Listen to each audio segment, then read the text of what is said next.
नमस्कार, आपका हमारे न्यूज चैनल UK24 न्यूज में स्वागत है। मौसम समाचार। देहरादून समेत इन 6 जनपदों में भारी बारिश का अंदेशा, येलो अलर्ट जारी।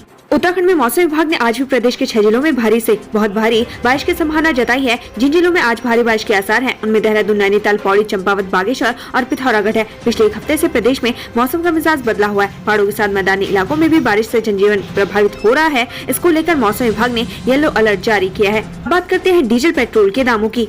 उत्तराखंड में आज है पेट्रोल और डीजल के दाम जाने अपने शहर में रेट। देहरादून की बात करें तो आज पेट्रोल के दाम है 95 रुपए 29 पैसे, वहीं डीजल के दाम है 90 रुपए 33 पैसे। हरिद्वार की बात करें तो आज पेट्रोल के दाम है 94 रुपए 30 पैसे, वहीं डीजल के दाम है 89 रुपए 41 पैसे। हल्द्वानी की बात करें तो आज पेट्रोल के दाम है 94 रुपए 44 पैसे, वहीं डीजल के दाम है 90 रुपए 58 पैसे। रुद्रपुर की बात करें तो आज पेट्रोल के दाम है 94 रुपए 62 पैसे, वहीं डीजल के दाम है 90 रुपए 75 पैसे। जानिए आज देश और प्रदेश में क्या कुछ रहेगा खास। महाराष्ट्र सरकार का पहला विस्तार। महाराष्ट्र में एकनाथ शिंदे और देवेंद्र फडणवीस की सरकार का पहला विस्तार होगा। इस दौरान बीजेपी के कुल 8 विधायक मंत्री पद की शपथ लेंगे। वहीं शिंदे गुट के 7 MLA भी सरकार में मंत्री पद संभालेंगे। राहुल प्रियंका के नेतृत्व में बड़ा प्रदर्शन। महंगाई, GST, बेरोजगारी, रुपए की गिरती कीमत को लेकर अग्निपथ जैसे तमाम मुद्दों पर आज केंद्र सरकार को घेरने के लिए कांग्रेस देशव्यापी प्रदर्शन करेगी। तय कार्यक्रम के तहत कांग्रेस के सभी सांसद चलो राष्ट्रपति भवन का नारा देंगे। सांसद से लेकर राष्ट्रपति भवन तक के मार्च का नेतृत्व राहुल गांधी करेंगे। कांग्रेस के बाकी महासचिव, प्रभारी और कार्यकर्ताओं का जत्था PM हाउस का घेराव करने निकलेगा, जिसका नेतृत्व कांग्रेस महासचिव प्रियंका गांधी करेंगी। उत्तराखंड कांग्रेस का हल्ला बोल। कांग्रेस उत्तराखंड सरकार पर बढ़ती बेरोजगारी, नौकरियों में भ्रष्टाचार और अवैध विकास के आरोप के साथ अग्निपथ योजना को लेकर आज धामी सरकार के खिलाफ मोर्चा खोलने जा रही है। कांग्रेस सड़क पर उतरकर महंगाई का विरोध करेगी और राजभवन का घेराव करेगी। सीएम का रुद्रपुर दौरा। मुख्यमंत्री पुष्कर सिंह धामी 1 दिवसीय दौरे पर रुद्रपुर पहुंचेंगे। यहाँ दुग्ध मूल्य प्रोत्साहन कार्यक्रम में शिरकत करेंगे। शाम के समय सीएम दिल्ली रवाना हो सकते हैं। ऐतिहासिक स्मारकों में मुफ्त एंट्री। आजादी के 75वां आजादी के अमृत महोत्सव के बीच केंद्रीय संस्कृति मंत्रालय ने आज से आम जनता के लिए देश के सभी ऐतिहासिक स्मारकों में मुफ्त एंट्री देने का ऐलान किया है। इन स्मारकों में ताजमहल, हुमायूं का मकबरा, लाल किला, कुतुब मीनार और कई अन्य विरासत स्थल शामिल हैं। 5 अगस्त से 15 अगस्त के बीच ये एंट्री फ्री रहेगी। कर्ज महंगा या सस्ता। भारतीय रिजर्व बैंक की मौद्रिक नीति समिति की बैठक का आज अंतिम दिन है। रिजर्व बैंक की मौद्रिक नीति समिति MPC की 3 द्विमासिक बैठक 3 अगस्त से शुरू हुई थी। बैठक के नतीजों की घोषणा आज होगी। आज पता चलेगा कि सेंट्रल बैंक कर्ज महंगा करेगा या नहीं। RBI के गवर्नर शक्तिकांत दास MPC की बैठक के फैसलों का ऐलान करेंगे। JEE मेन आंसर की को चैलेंज करने का मौका। देश की सबसे बड़ी इंजीनियरिंग प्रवेश परीक्षा JEE मेन का दूसरा अटेम्प्ट के प्रश्न पत्र, प्रोविजनल आंसर की और रिकॉर्डेड रिस्पांस जारी कर दिए गए हैं। छात्रों को आंसर की और को चैलेंज करने का मौका आज शाम 5 बजे तक का है। छात्र प्रश्न पत्र और रिकॉर्डेड रिस्पांस डाउनलोड कर सकते हैं। सावन की दुर्गा अष्टमी। आज सावन महीने की दुर्गा अष्टमी का व्रत है। आज के दिन मां दुर्गा के साथ साथ भगवान शिव की पूजा की जाएगी। सावन में पड़ने वाली दुर्गा अष्टमी का शास्त्रों में खास महत्व बताया गया। इस दिन विधि पूर्वक व्रत रखकर उपासना करने से मां दुर्गा की विशेष कृपा प्राप्त होती है। उत्तराखंड में बारिश ने बढ़ाई मुश्किलें। भूस्खलन की वजह से कई मोटर मार्ग बंद, घरों को भी नुकसान पहुंचा। उत्तराखंड में बारिश की वजह से लगातार पहाड़ दरक रहे हैं। भूस्खलन की वजह से प्रदेश के कई राजमार्ग बंद पड़े हुए हैं। वहीं कुछ गांव खतरे की जद में भी आ गए हैं। वहीं दूसरी ओर बागेश्वर और चमोली जिले में भारी बारिश की वजह से हालात चिंताजनक बने हुए हैं। इसके साथ ही पौड़ी में एक गौशाला ढहने से 2 मवेशी जिंदा दफन हो गए। गुलदार के हमले में ग्रामीण घायल, वन विभाग की टीम जांच में जुटी। उत्तराखंड में जंगली जानवरों का आतंक बढ़ता ही जा रहा है। कुमाऊं में कॉर्बेट नेशनल पार्क से लगे रिहायशी इलाकों में गुलदार और हाथी जैसे जानवरों की धमक आए दिन देखने को मिल रही है। गुरुवार को भी हाथी और गुलदार के हमले से 2 लोग घायल हो गए। देहरादून से अस्थिधारण रोड का चौड़ीकरण। नैनीताल हाईकोर्ट ने एक बार फिर पेड़ों के कटान पर लगाई रोक। पूर्व में हाईकोर्ट ने पेड़ों के कटान पर लगी रोक को हटा दिया था और सरकार को निर्देश दिए थे कि जरूरी पेड़ों को दूसरी जगह शिफ्ट किया जाए और रोड के दोनों तरफ पेड़ लगाए जाएं। ऐसे में एक बार फिर हाईकोर्ट ने पेड़ कटान पर रोक लगा दी है। पौड़ी। धुंध की चपेट में आकर पिकअप वाहन खाई में गिरा, 3 घायल। पौड़ी के रिखड़ी खाल में धुंध के कारण एक पिकअप वाहन गहरी खाई में जा गिरा। हादसे में 3 लोग घायल हो गए। पिकअप वाहन कोटद्वार से अदाली खाल जा रहा था। वहीं एक अन्य मामले में कंडोरिया नागदेव बोआखाल मोटर मार्ग पर वाहनों का ओवरटेक करने पर होटल कर्मियों और डॉक्टर के बीच मारपीट हो गई। दोनों ने एक दूसरे के खिलाफ क्रॉस FIR दर्ज करवाई है।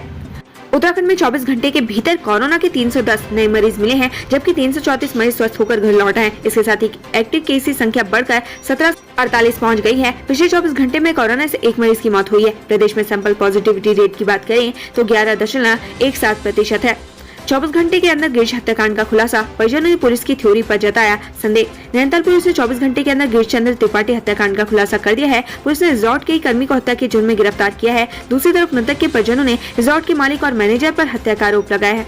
तेज रफ्तार अज्ञात वाहन ने बाइक सवार को मारी टक्कर, युवक की मौत। बहादुराबाद थाना क्षेत्र में सड़क हादसे में एक बाइक सवार युवक की मौत हो गई। टक्कर इतनी जबरदस्त थी कि युवक बाइक में फंसकर ही रह गया। सूचना पर मौके पर पहुंचे 108 कर्मी युवक को हॉस्पिटल लेकिन जिला अस्पताल पहुंचते ही घायल युवक ने दम तोड़ दिया।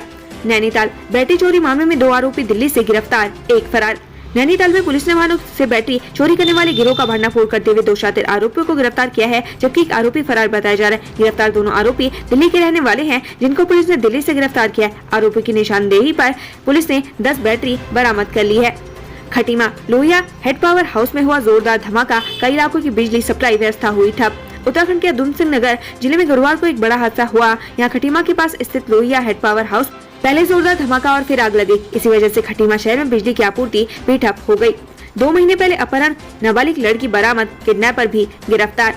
कोतवाली हरिद्वार की खड़खड़ी चौकी पुलिस ने 2 महीने पहले क्षेत्र से अपहरण की गई लड़की को मुखबिर की सूचना पर इलाके के एक घर से बरामद कर लिया है। पुलिस ने इस मामले में लड़की को बहला फुसलाकर अपहरण करने के आरोपी को भी गिरफ्तार कर लिया है। पुलिस अब जहां लड़की का मेडिकल परीक्षण करवाकर कोर्ट के समक्ष प्रस्तुत करने की तैयारी कर रही है, तो वहीं आरोपी को भी जेल भेजा जा रहा है। देहरादून सहस्त्रधारा रोड का चौड़ीकरण, नैनीताल हाईकोर्ट ने एक बार फिर पेड़ों की कटान पर लगाई रोक। पूर्व में हाईकोर्ट ने पेड़ों की कटान पर लगी रोक को हटा दिया था और सरकार को निर्देश दिए थे कि जरूरी पेड़ों को दूसरी जगह शिफ्ट किया जाए और रोड के दोनों तरफ पेड़ लगाए जाए। ऐसे में एक बार फिर हाईकोर्ट ने पेड़ कटान पर रोक लगा दी।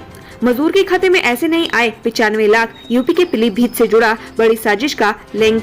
एक दिहाड़ी मजदूर के खाते से 95 लाख का ट्रांजैक्शन होने और 3 लोगों के खाते में करीब 3 करोड़ रुपए की रकम के लेन देन के मामले में घंटों की पूछताछ के बाद एक नया मोड़ आया है। अब इस मामले के तार उत्तर प्रदेश के पीलीभीत से जुड़ गए हैं। जांच में सामने आया कि पीलीभीत के किसी व्यक्ति ने पूर्व सांसद के बेटे व बेटी के माध्यम से हरिद्वार में कई लोगों के खाते खुलवाए थे। हर खाते को खुलवाने के एवज में उन्हें 3000 रुपए देने की बात सामने आई है। स्कूल से घर जाने के लिए छात्राओं ने मांगी लिफ्ट, कहीं और ले जाने लगा कार चालक और फिर स्कूल से घर जाती 3 छात्राओं को एक अनजान शख्स से लिफ्ट मांगना भारी पड़ गया। कार चालक छात्राओं को कार में लिफ्ट देकर घर के बजाय दूसरी सड़क पर ले जाने लगा। यह देख छात्राओं काफी डर गई और छात्राओं ने कार दूसरी सड़क पर मोड़ने का विरोध जताया और चलती कार से कूद मार दी। वहीं पुलिस ने आरोपी चालक को हिरासत में ले लिया है। बताया जा रहा है कि कार चालक नशे की हालत में था। जानकारी के अनुसार कार चालक आलम सिंह ने मंडल सेरा बाईपास कांडा रोड से 3 छात्राओं ने हाथ देकर लिफ्ट मांगी।